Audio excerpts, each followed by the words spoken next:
Les disciples avaient dit à Jésus, « Seigneur, à qui irions-nous, car tu as les paroles de la vie éternelle. » La parole de Dieu, c'est la vie.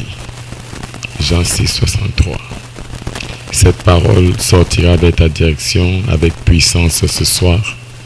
Attends-toi à voir ta vie être transformée par la parole de Dieu. À qui irions-nous, car tu as les paroles de la vie. Gloire à Dieu. Nous allons tous nous mettre ensemble et nous allons prier. Père, au nom de Jésus, nous invitons ta sainte présence ce soir. Papa, nous prions tous les villes, les villages, les arrondissements, les chefferies, les groupements, les familles, soit qui sont connectés en ce moment, puissent être impactés par ta parole. Père, je viens te soumettre toute localité à la Seigneurie de Jésus. Père, je viens interdire toutes les œuvres de Satan pendant la diffusion de cette émission. Au nom suprême de Jésus. Père, je viens déclarer qu'il n'y aura pas de perturbation d'électricité. Au nom de Jésus. Tous ceux qui sont connectés en ce moment, les faisceaux hertziens n'auront pas de perturbation.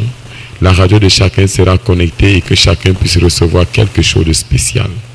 Éternel mon Dieu, je prie que tu ouvres les cœurs, comme tu as ouvert le cœur de Lydie, marchande de pourpre. Ta parole déclare que le Seigneur ouvrit le cœur de Lydie qui entendait, afin qu'elle puisse comprendre le message que les apôtres étaient en train de prêcher. Papa, ouvre les cœurs de tous les auditeurs ce soir. Je ne dis pas que tu ouvres, Seigneur, la compréhension physique, mais que tu ouvres la compréhension spirituelle, afin que des vies soient transformées. Que le Saint-Esprit descende puissamment dans toutes les familles qui nous écoutent en ce moment, et qu'il y ait un changement. Père, nous anéantissons les puissants de l'ennemi et nous déclarons que Jésus est Seigneur. Que ton nom soit glorifié. La bouche qui va parler ce soir n'est pas la bouche d'un homme. C'est juste un micro. C'est Jésus de Nazareth qui va parler à travers de ma bouche. Papa, je te retourne toute la gloire au nom puissant et merveilleux de Jésus. Amen. Le Seigneur vous bénisse. Dans mes salutations à tous les auditeurs, je salue les grands. Je salue les papas, je salue les vieux, je salue les jeunes, je salue les jeunes filles, les jeunes hommes. Je salue toute personne qui est en train de m'écouter en ce moment. Je prie que les oreilles de votre entendement spirituel s'ouvrent au nom de Jésus-Christ. Alors je voudrais rappeler, la semaine dernière, nous avons eu à partager sur le thème intitulé « Le nom de Jésus ». Sur le thème intitulé « Le nom de Jésus ». Je répète encore, je suis le pasteur Mouamekan Mpele Olivier de la chapelle des vainqueurs international Bafia. Nous sommes situés sur la route du lycée technique du centre, avant le carrefour Bon Berger, à votre droite, proche de la fabrique de parpaings. Que le Seigneur vous bénisse. La semaine dernière, nous avons partagé sur le thème intitulé « Le nom de Jésus ». Nous avons vu toutes les vertus qui sont rattachées au nom de Jésus. Et je sais que beaucoup de personnes ont été bénies, beaucoup de gens ont été guéris à travers les prières et les déclarations prophétiques qui sont sorties. J'ai même reçu quelqu'un à l'église l'autre jour qui m'a dit qu'il a été guéri d'une douleur qu'il avait au pied et que la vie s'est ouverte à tel point que même des gens qui l'avaient oublié se sont souvenus de lui et l'ont appelé même pour lui envoyer de l'argent. Alors je prie afin que chacun puisse prendre au sérieux tout ce que nous faisons sur cette antenne, parce que nous sommes en train de prêcher le salut, prêcher la vie éternelle, parce que l'heure est proche. Le Seigneur veut que beaucoup de personnes puissent être sauvées. Je vois le nom de quelqu'un être ajouté dans le livre de la vie ce soir au nom de Jésus. Alors nous allons prendre un nouveau thème ce soir. Le thème de ce soir est intitulé « Briser les malédictions ». Briser les malédictions. Briser les malédictions. Ce sera la partie 1.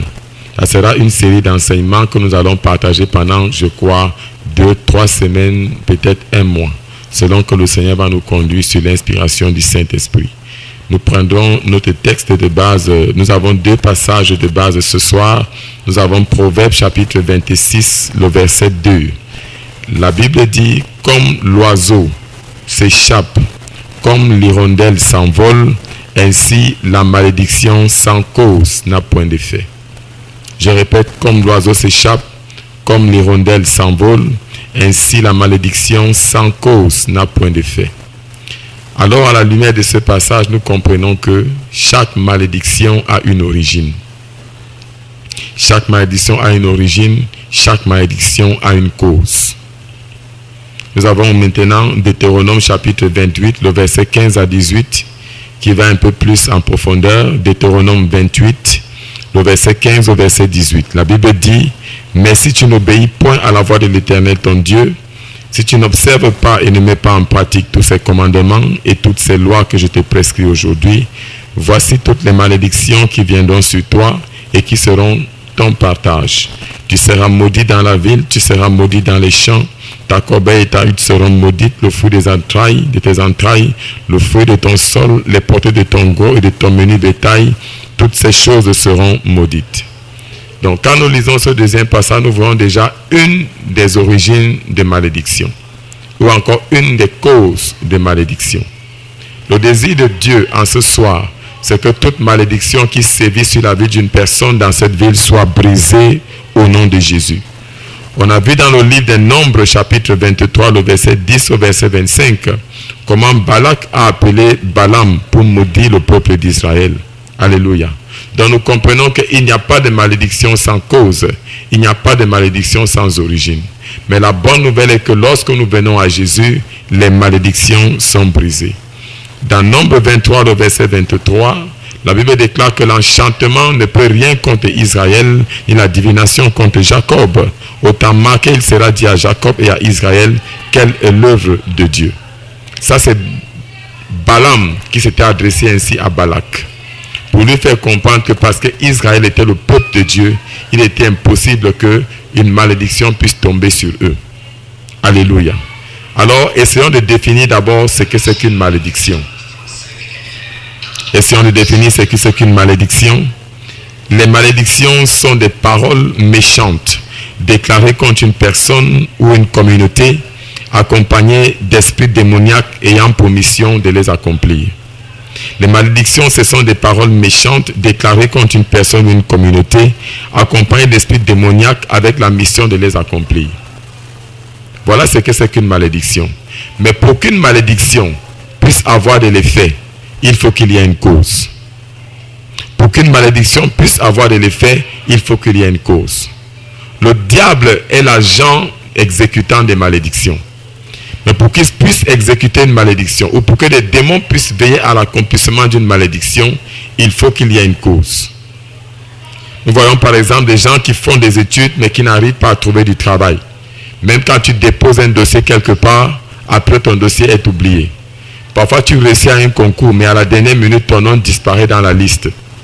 Ces choses commencent à se manifester même quand tu es encore à l'école. Quelqu'un réussit là, il est meilleur dans sa classe, on dit qu'il a un tableau d'honneur, mais le jour qu'on a donné le tableau d'honneur disparaît. Nous avons des gens, la mort prématurée dans des familles où les gens ne peuvent pas traverser 40 ans ou 50 ans. Chaque année, il faut enterrer 1, 2 ou 3 personnes. Pourquoi? Quand nous voyons le fond de la chose, c'est qu'il y a quelqu'un dans la famille, ça s'appelle le père ou l'arrière-grand-père ou qui que ce soit, qui avait tissé peut-être une alliance avec un animal démoniaque. Ça pouvait être un serpent. Il a planté ce qu'on appelle les oignons marabouts partout dans la forêt et partout ailleurs. Et ce sont ces choses qui chaque année mangent quelqu'un ou boivent parce qu'elles ont besoin du bois et du sang pour subsister.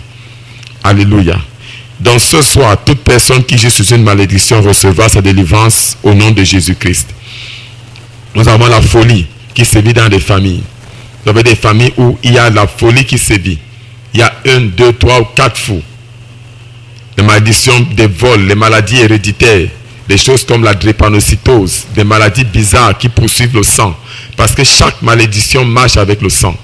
Quand vous portez le sang d'une famille sur laquelle j'ai une malédiction, automatiquement vous êtes sous cette malédiction. Nous avons les oppressions démoniaques causées par des totems de famille ou des idoles. Des gens par exemple qui vont chercher des esprits pour que leur cacaoyer puisse produire en abondance. Mais vous allez voir que dans ces familles-là, il y a toujours des gens qui vont tomber de l'épilepsie par exemple. Des gens qui vont tomber de l'épilepsie. Parfois c'est les filles qui ne se marient pas. Parfois c'est des maladies bizarres qui arrivent dans ces familles. Nous avons des familles où les gens vivent dans la prostitution, la débauche. Même si la fille va en mariage, après elle revient. Les maisons sont déjà transformées comme des écoles maternelles. Toute fille qui va, après elle revient avec 1, 2, 3 enfants. Elle va encore, elle revient encore avec des enfants. Personne n'arrive à vivre dans un foyer stable. Nous avons des cas de stérilité. Parce que la stérilité est une malédiction. Le Seigneur a dit à Adam et Ève qu'ils seront féconds, qu'ils soient féconds, qu'ils remplissent la terre. Mais lorsqu'il y a une malédiction placée dans une famille, vous voyez un couple qui n'arrive pas à donner des enfants.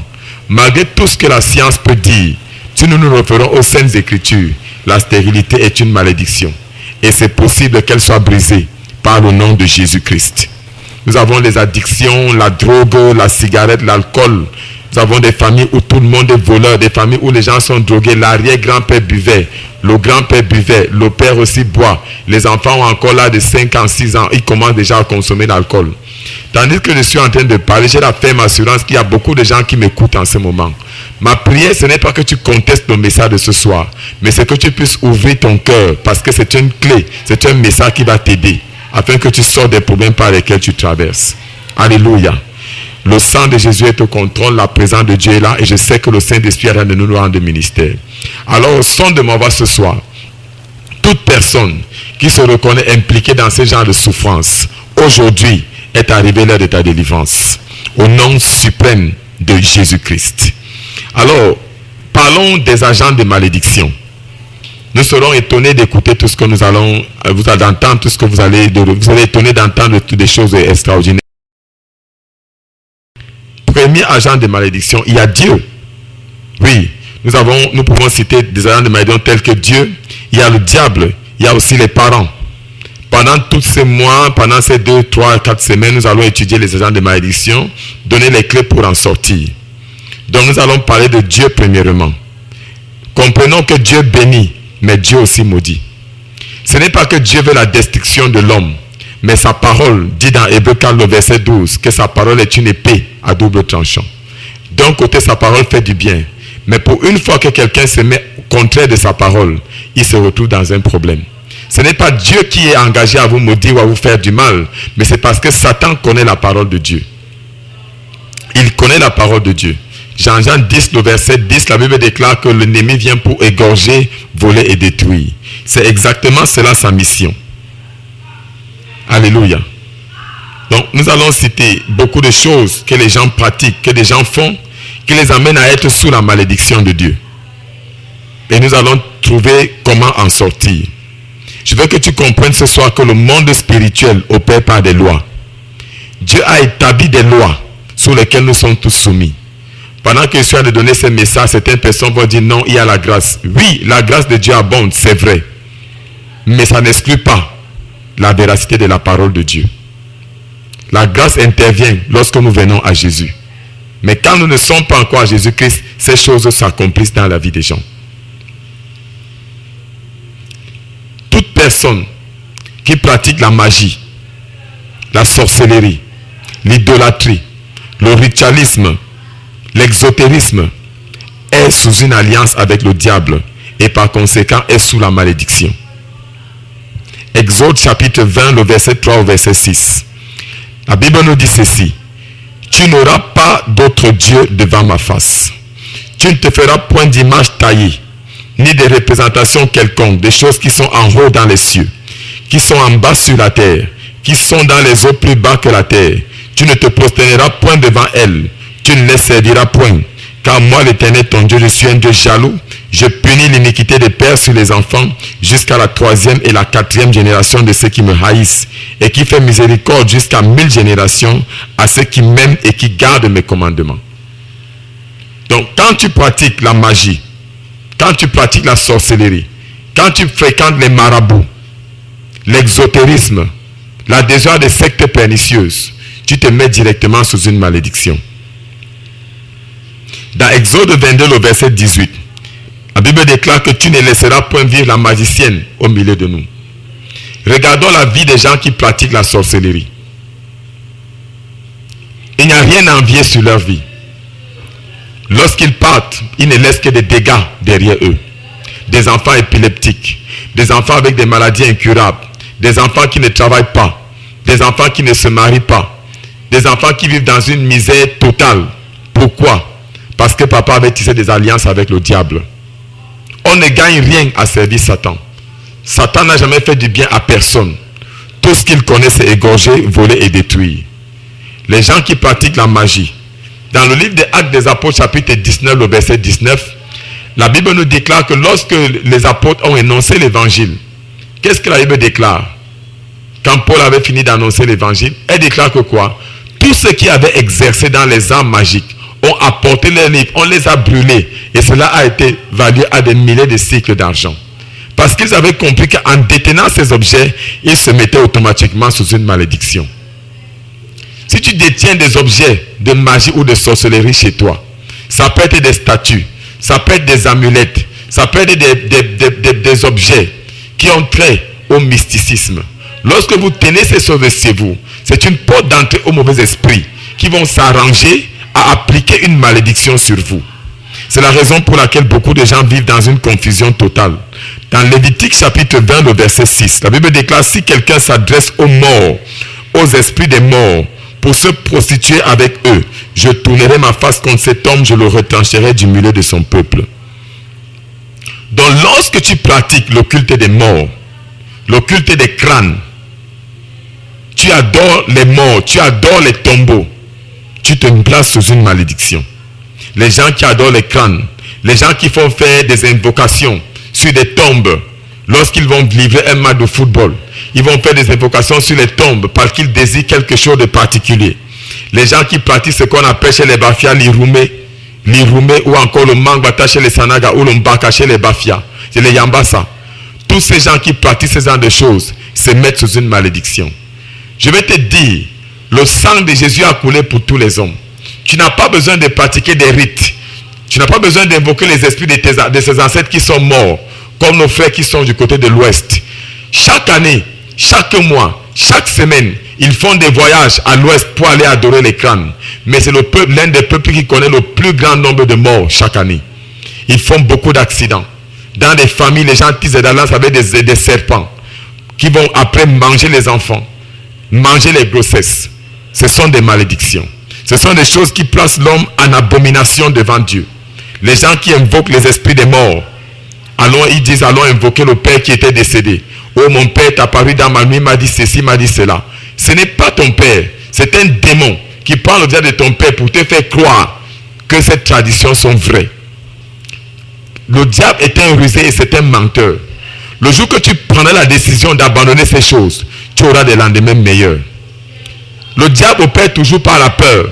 Dès que tu veux déjà abandonner ces choses, ils vont te dire ne laisse pas. Si tu abandonnes, voilà telle chose qui va t'arriver.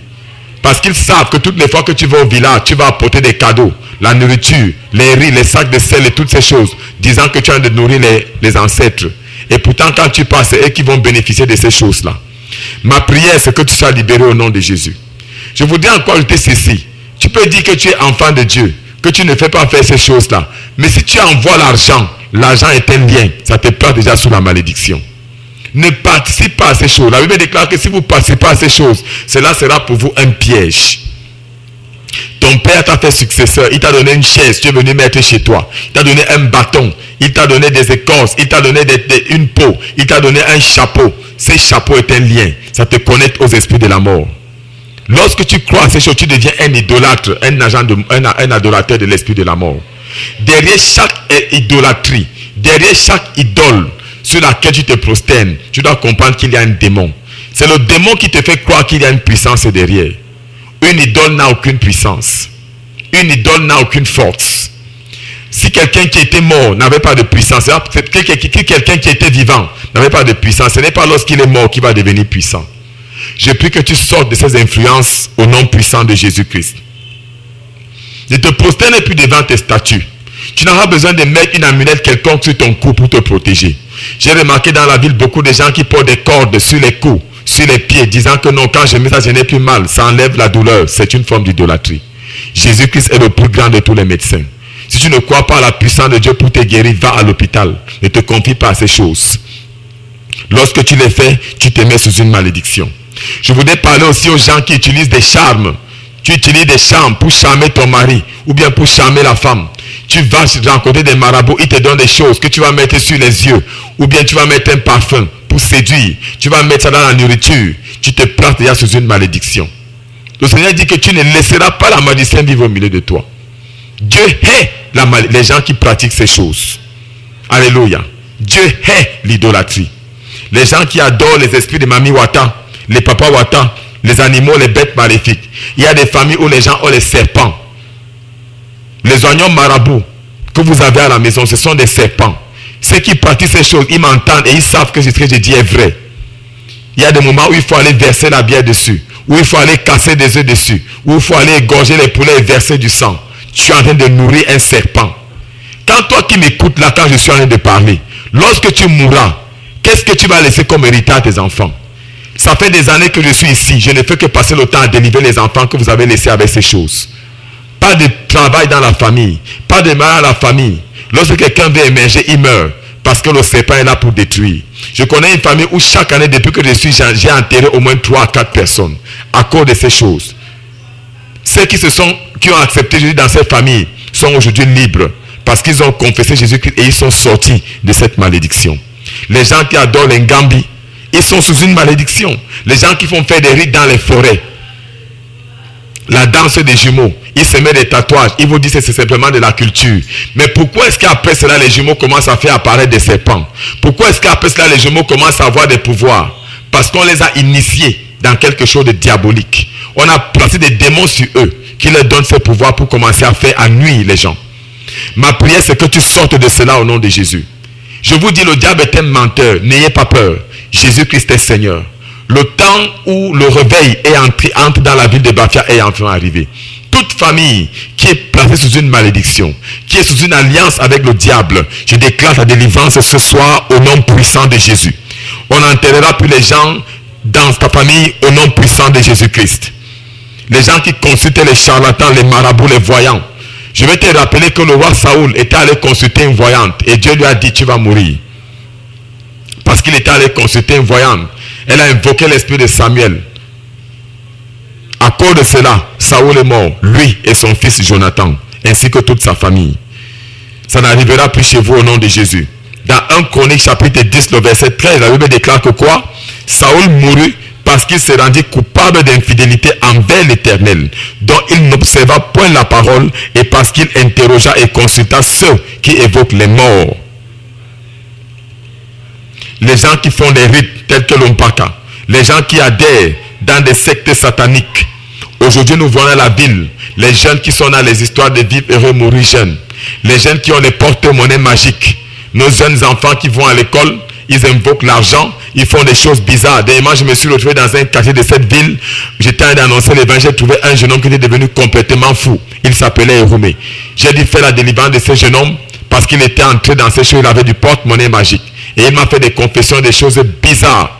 Le diable n'est pas ton ami. Il n'est pas ton ami. Il vient vers toi uniquement pour te détruire. Toutes les fois que tu entres dans l'alliance avec lui, tu es en train de te vendre toi-même et de vendre ta famille. Les vivres heureux mourir jeunes, les rose-croix, les francs-maçonneries, les bokas, toutes ces choses-là, c'est des choses que Satan a inventées pour détruire les hommes. Il y a des gens qui couchent avec leurs enfants. C'est de la malédiction. Les gens qui couchent avec leurs enfants. Les jeunes filles qui couchent avec les maris de leurs sœurs. Les hommes qui couchent avec les sœurs de leurs femmes. Vice versa. Ce sont des malédictions. Les gens qui couchent avec leur mère sous prétexte pour avoir de l'argent. C'est une malédiction. À la fin, ils finissent avec des maladies bizarres, telles que le cancer, la folie. Le jour que tu ne respecteras pas une seule loi, tu te retrouves en train de devenir fou. Je sais que vous m'entendez. Jésus-Christ vous aime. L'amour de Jésus-Christ est incommensurable. Même si tu as tué, même si tu as égorgé, même si tu as enlevé des enfants, tu les as kidnappés, tu les laisses égorger. Attends, t'as dit que quand tu vas égorger comme ça, tu vas avoir l'argent. Jésus-Christ te tend sa main ce soir. Il veut te délivrer. Il veut te sauver. Dieu est amour. Il n'y a rien que tu puisses faire dans ce monde pour que Dieu te haïsse. Il n'y a rien que tu puisses faire dans ce monde pour que Dieu te haïsse. Tous les malheurs qui sont arrivés dans ta vie aujourd'hui, c'est parce que toi-même, tu t'es mis en dehors de sa parole. Et le diable s'est engagé pour te détruire. Si tu reviens à Jésus-Christ ce soir, certainement le Seigneur va te sauver. Ça va arriver pour toi ce soir au nom de Jésus. Je voudrais parler aussi aux gens qui pratiquent l'avortement. L'avortement est une abomination. Les gens qui pratiquent l'homosexualité. L'homosexualité, c'est le fait de coucher avec un homme de même sexe, une personne de même sexe que toi. C'est une abomination. Aujourd'hui, les gens prônent l'homosexualité. Dans certains pays, même on a validé cela. La Bible ne classe pas l'homosexualité comme un péché. Elle classe l'homosexualité comme une abomination. C'est un esprit qui est derrière cela, un démon. Personne ne peut dire que non, je suis né comme ça. La Bible déclare que lorsque Dieu a créé l'homme, il a dit que toute chose qu'il avait fait était bonne. Adam n'était pas un homosexuel. Il était parfait. Il était parfait. C'est à cause des actes des hommes que des choses comme ça ont commencé à arriver sur la terre. Si tu es habité par l'esprit d'homosexualité, Jésus peut te délivrer aujourd'hui. Je connais des anciens homosexuels qui sont devenus des pasteurs aujourd'hui. Parce qu'ils ont cru en Jésus et Jésus-Christ les a restaurés. La malédiction de l'homosexualité est brisée dans ta vie au nom de Jésus. Que tu sois un homme, que tu sois une femme, Jésus te libère ce soir. Toute personne qui pratique l'avortement fait un sacrifice humain. Je connais une femme qui était venue me rencontrer une fois. Elle est venue dans mon bureau, elle m'a dit, pasteur, puis pour moi je veux des enfants. Lorsque j'ai voulu prier, le Saint-Esprit m'en a interdit. Et quand j'ai demandé au Seigneur dans mon cœur pourquoi, le Seigneur m'a dit qu'elle pratiquait des avortements. J'ai entendu dans mes oreilles comment le Saint-Esprit me soufflait, enterrer. J'ai dit à la dame, le Seigneur me dit enterrer. Tu as enterré quoi? Tu as enterré qui? Elle me dit, je ne connais rien. J'ai dit, ok, si tu ne me dis pas, je ne vais pas prier pour toi. Après, elle m'a dit, ok, voilà, je vais te dire, je faisais avorter des gens, et moi-même j'ai beaucoup avorté, et j'ai dit ces filles, quand elle avortait, c'est moi qui partais enterrer les fœtus. Je lui ai dit, tu vois, le Saint-Esprit ne ment pas. Et quand j'ai encore voulu prier, le Saint-Esprit m'a dit, stop, tu ne pries pas. J'ai dit, madame, il y a encore des choses. Il y a encore des choses. Dis-moi. Je lui ai dit, j'entends, le Seigneur me dit à la maison que tu as des choses. Elle m'a dit, oui, j'ai des gris-gris, j'ai ça, je pratique souvent telle chose, je fais des cultes sataniques, j'ai des gris-gris à la maison. Je lui ai dit, tu vois, aujourd'hui tu veux des enfants, mais tu oublies que c'est toi-même qui t'es mis dans telle situation. Je lui ai dit, va me chercher ces choses-là, nous allons brûler cela à l'église. Confesse Jésus-Christ. Elle s'est agenouillée, elle a confessé tous les avortements qu'elle avait fait. Je lui ai dit de revenir avec toutes les choses qu'elle avait utilisées jusqu'aujourd'hui dans le monde de la sorcellerie. Vous voyez, Dieu est bon. Vous pouvez changer de vie ce soir. Chaque avortement que tu fais est un sacrifice humain que tu fais à Satan. Ça te place sous une malédiction. Je répète encore, au début du passage, je vous l'ai dit, la Bible déclare, il n'y a pas de malédiction sans cause. Il n'y a pas de malédiction sans cause. C'est dans le livre de Proverbes, chapitre 26, le verset 2. Elle dit, il n'y a pas de malédiction sans cause. Il n'y a pas de malédiction sans cause. Gloire à Dieu. Il y a les gens aussi qui combattent l'œuvre de Dieu. Si tu combats l'œuvre de Dieu, tu combats les serviteurs de Dieu, tu vas même dans les médias pour parler mal de Jésus, tu te places sous une malédiction. Dernièrement, j'étais en Diki à l'enterrement de quelqu'un. J'ai été étonné parce qu'il n'y avait aucun pasteur à son enterrement. Même les membres de la famille n'étaient pas là. Quand j'ai voulu savoir pourquoi, on m'a dit que c'était un homme qui se moquait de Dieu. Il se moquait des enfants de Dieu, il persécutait les chrétiens. Voilà comment la fin de cet homme est arrivée. Ma prière pour toi, c'est que tu sois délivré au nom puissant de Jésus-Christ. Tu sois délivré au nom de Jésus. On a vu comment Pharaon a été enterré et a été englouti par les eaux. À cause de sa vie, il combattait l'œuvre de Dieu, il combattait le peuple d'Israël. On a vu Elimas, le magicien, qui a fini aveugle parce qu'il empêchait Paul de prêcher l'évangile au proconsul. Gloire à Dieu. Ma prière, c'est que tu puisses te repentir ce soir au nom de Jésus. Donc ce soir, nous avons parlé de la malédiction de Dieu. Prochainement, nous parlerons d'autres malédictions. Mais avant de terminer le message, nous allons donner l'opportunité aux gens d'appeler pour la prière. Je voulais d'abord donner les conséquences des malédictions dans la vie des gens. Pendant que je prêchais, j'ai élucidé quelques conséquences des malédictions. Les gens qui sont sous des malédictions sont souvent oppressés par des mauvais esprits. Depuis le jour où Saoul était allé consulter cette magicienne, la Bible déclare que Dieu avait envoyé un esprit méchant sur Saoul qui l'oppressait. Il était obligé d'appeler David pour que David joue de la musique afin de calmer l'oppression démoniaque qui était sous Saoul. C'est la raison pour laquelle nous voyons les sorciers avec des plaies inguérissables. C'est la raison pour laquelle nous voyons des sorciers, rien de bon n'arrive dans leur famille. Ils ont des enfants épileptiques. Ils n'arrivent pas à garder une femme dans leur foyer. Parfois, ils sont même victimes de stérilité. Ils n'arrivent même pas à faire quoi que ce soit. Ils sont victimes d'une grande pauvreté parce qu'ils ont passé le temps à faire du mal aux autres. Ils ont passé le temps à sacrifier des membres de leur famille au diable.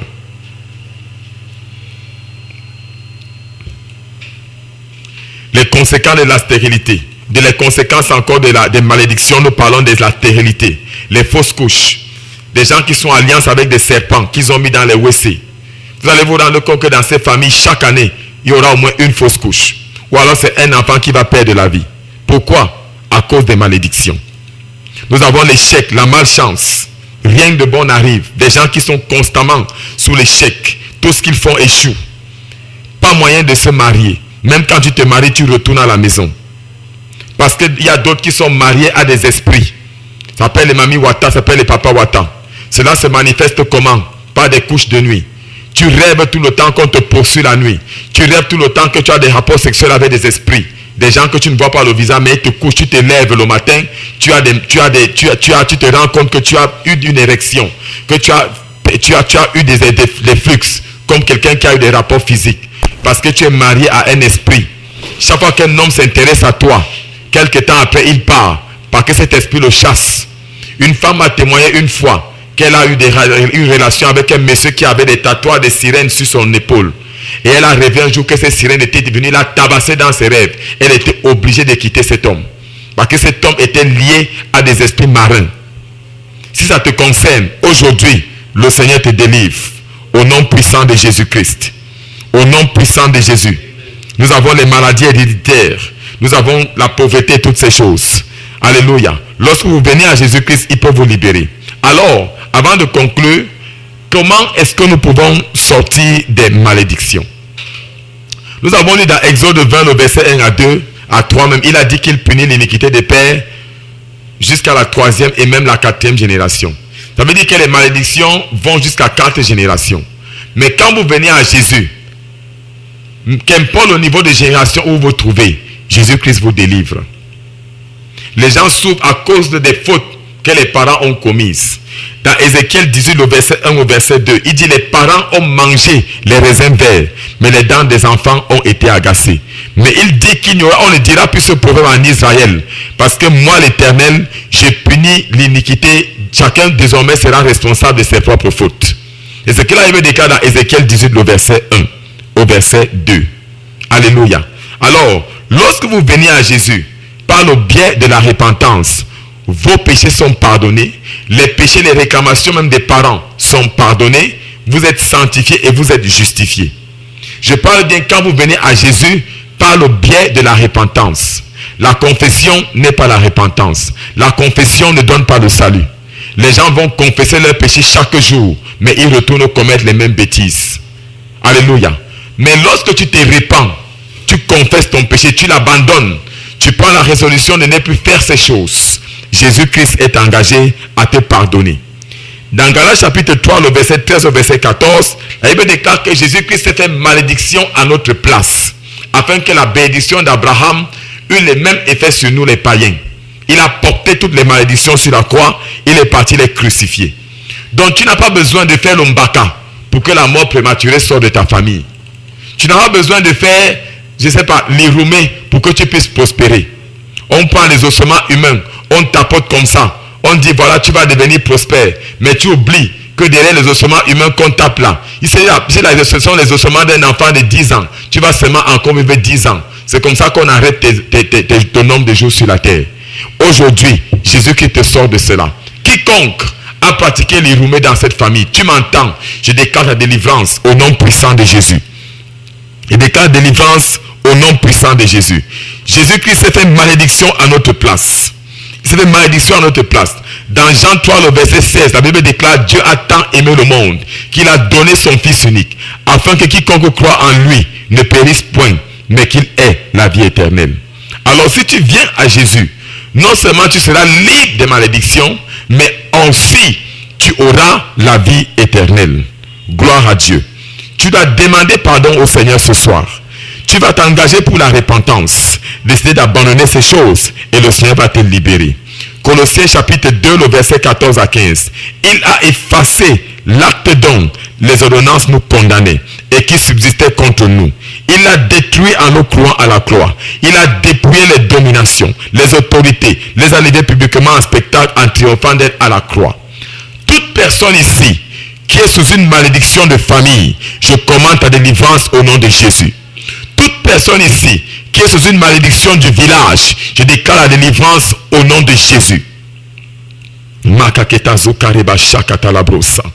Dans Proverbe 28, le verset 13, il dit: celui qui cache ses transgressions ne prospère point, mais celui qui les avoue et les délaisse obtient miséricorde. J'entends souvent des gens dire: je ne connais pas, je ne sais pas, je ne suis rien, je n'ai rien fait, oh ceci, oh cela. Viens à Jésus, sois repentante. Tout à l'heure nous allons prier par le téléphone, nous allons prier tout à l'heure à travers la radio. Tu vas poser ta main sur la radio tandis que nous allons prier. Je vais te donner beaucoup de bons versets qui veulent te faire comprendre que Jésus-Christ t'aime. Dans Isaïe 43, le verset 25, j'espère que tu notes. Il dit: c'est moi qui efface tes transgressions. Pour l'amour de moi, j'efface tes transgressions. Je ne me souviendrai plus de tes péchés. Alléluia. Donc si tes péchés sont effacés, si la souvenir de tes péchés est effacé, ça veut dire qu'aucune malédiction ne peut plus avoir effet sur ta vie. Aucune malédiction ne peut plus avoir effet sur ta vie. La Bible déclare que le diable, l'accusateur de nos frères, il les accusait devant le trône de Dieu jour et nuit. Il a été vaincu. Quand tu confesses Jésus, tu te répands de tes péchés, tu invoques son sang, l'impact de Satan sur ta vie est brisé. Alléluia. Dans Isaïe 44, le verset 22, il dit: j'efface tes transgressions comme un nuage et tes péchés comme une nuée. Reviens à moi, car je t'ai racheté. Alléluia. Deuxièmement, tu dois prier pour couper tous les liens qui t'associent à la malédiction. Si tu marchais chez des marabouts, coupe le lien. Si tu as amené tes ongles, tes cheveux, tes habits, tes caleçons, c'est un marabout, coupe le lien. Appelle le feu du Saint-Esprit pour consumer tous ces objets entre ses mains. Maudis l'autel de ton village qui te manipule en utilisant le nom de Jésus. Les malédictions sont comme des frondes. Il y a des familles, quelqu'un est déjà jusqu'aux États-Unis, la folie le rattrape là-bas. Quelqu'un est parti en Europe pour faire des études, il est devenu un drogué. Pourtant, quand il était au Cameroun, c'était quelqu'un de normal. Je connais un jeune homme qui était brillant, il a eu le bac à 16 ans, il est parti aux États-Unis. Mais chaque jour, sa mère était derrière moi pour prier pour lui. Il est parti au Canada autant pour moi. Il était répétiteur de ses propres camarades de classe. Il est arrivé au Canada, il a enseigné même ses camarades d'université. Mais lui n'arrivait pas à étudier. Quand il faut composer, il ne compose pas. Ses camarades ont fini, sont revenus au Cameroun. Il est encore au Canada en train de errer. Pourquoi? À cause de la malédiction. Ce sont des fronts que tu dois couper. Je connais des puissants serviteurs de Dieu. Ils ont décollé, ils ont pris l'envol dans le ministère. Mais les malédictions les ont rattrapés. Tu dois traiter avec les liens de ta famille. Alléluia. Ce soir, toute malédiction qui t'accompagne est détruite au nom de Jésus. Troisièmement, vous devez demeurer dans le Seigneur et le servir. Les gens confessent leurs péchés, les gens disent: Jésus, je me soumets à toi, je t'accepte. Mais quelques temps après, ils retournent dans ce qu'ils ont vomi. Non.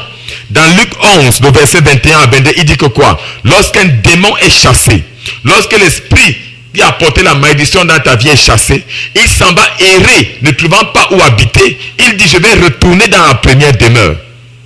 Donc, s'il dit qu'il retourne, il faut qu'il te trouve prêt. Il doit te trouver sanctifié. Il doit te trouver dans le Seigneur. S'il trouve que tu as rétrogradé, que tu es retourné dans les choses que tu as abandonnées, il va encore revenir. C'est la raison pour laquelle il y a des gens qu'on délivre chaque jour. Des gens qu'on délivre chaque mois. Parce qu'ils n'ont pas abandonné les choses qu'ils avaient confessées. Ils n'ont pas abandonné les choses pour lesquelles ils avaient dit: Jésus, je t'accepte. Ils sont retournés encore à cela. Toi qui m'entends, qui n'arrive pas à abandonner la drogue, tu prends le caillou chaque jour, tu travailles, tu gagnes beaucoup d'argent, mais la grande partie part à fumer le caillou. Je maudis ce démon au nom de Jésus-Christ. Je maudis ce démon au nom de Jésus. Je déclare que tu es libre de l'influence du caillou, du cannabis, de la drogue, de l'alcool. Les parents étaient alcooliques, grands-parents alcooliques. Tu n'arrives pas à abandonner. Aujourd'hui, Jésus te libère. Je coupe tout lien de sang au nom puissant de Jésus-Christ. Je coupe tout lien de sang au nom puissant de Jésus. Tu n'arrives pas à abandonner la prostitution, la fornication. Tu vas d'homme en homme. Quand la saison des cacaoyers arrive, tu es marié ici pour un mois. Quand l'argent du planteur là est fini, tu vas encore chez le deuxième planteur. Tu vas chez le troisième planteur. Quand la cacaoyer a fini, tu retournes encore à tel autre endroit. Les enfants que tu as, tu ne connais même plus leur père. Tu as 5 enfants, 7 pères. Parce que tu ne sais même plus combien d'hommes avec qui tu es parti. C'est une malédiction. Aujourd'hui, Jésus-Christ te délivre. Je n'ai pas entendu ton amen. J'ai dit: Jésus-Christ te délivre au nom puissant de Jésus-Christ. Il te délivre au nom de Jésus. Tous les gens qui pratiquent ces choses finissent avec des maladies abominables. Les homosexuels, victimes de cancer et toutes ces choses. Jésus te libère. Alors, tu es béni au nom de Jésus. Nous allons prier. Je vais lancer l'appel au salut. Toi qui m'entends, dépose la main sur ton poste radio. Tandis que nous allons prier. Ah, Jésus t'aime. La présence de Dieu est là où tu es. Le Seigneur a dit là où 2 ou 3 personnes sont rassemblées à mon nom, je suis au milieu d'eux. Nous sommes rassemblés, nous sommes couverts par le sang de Jésus. Ensemble, nous allons prier. Mets ta main sur le poste radio, la main droite. Tu vas poser la main gauche sur ton cœur. Tu vas parler à Jésus. Dis avec moi ces paroles. Dis Seigneur Jésus. Seigneur Jésus. Je reconnais que tu es le Seigneur de ma vie. Je viens te demander pardon pour tous les péchés que j'ai commis. Pardon même pour les péchés de mes pères et de mes grands-pères. Côté maternel comme côté paternel. Je reconnais que j'ai pratiqué toutes ces choses que j'ai entendues ce soir. Je viens te demander pardon au nom puissant de Jésus. Je reconnais que j'ai marché en ennemi de la croix de Jésus. J'ai marché en ennemi de Dieu. Aujourd'hui, Éternel mon Dieu, je te demande pardon. Avec le sang de ton Fils, le Seigneur Jésus, je prie que tu me sanctifies. Je n'irai plus rencontrer des marabouts pour prendre des charmes. Je ne marcherai plus chez des tradis praticiens. Je ne pratiquerai plus l'exotérisme.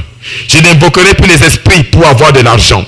Je n'invoquerai plus les esprits des morts. Je n'adorerai plus les crânes de mes pères. Je ne prosternerai plus devant des statues. Je ne porterai plus des amulettes magiques. Je n'aurai plus des foulards magiques. Je n'aurai plus des porte-monnaies magiques. Je me sépare de ces choses au nom puissant de Jésus. Seigneur, pardonne mes iniquités parce que mon péché est grand.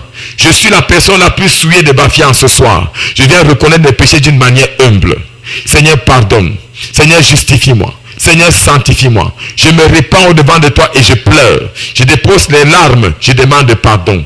J'engage la voie de la repentance. Je prends la ferme résolution de ne plus commettre cette chose. Père, comme je demande pardon, que le Saint-Esprit descende et me purifie. Par la puissance du feu du Saint-Esprit, consume tous ces péchés.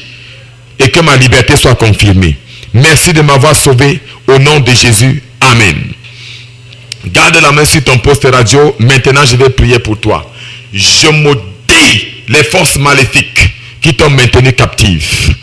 Je déclare que la parole de Dieu, Hébreux 4, le verset 12, qui dit que la parole de Dieu est une épée à double tranchant. Elle sépare âme et esprit, jointure et moelle des os.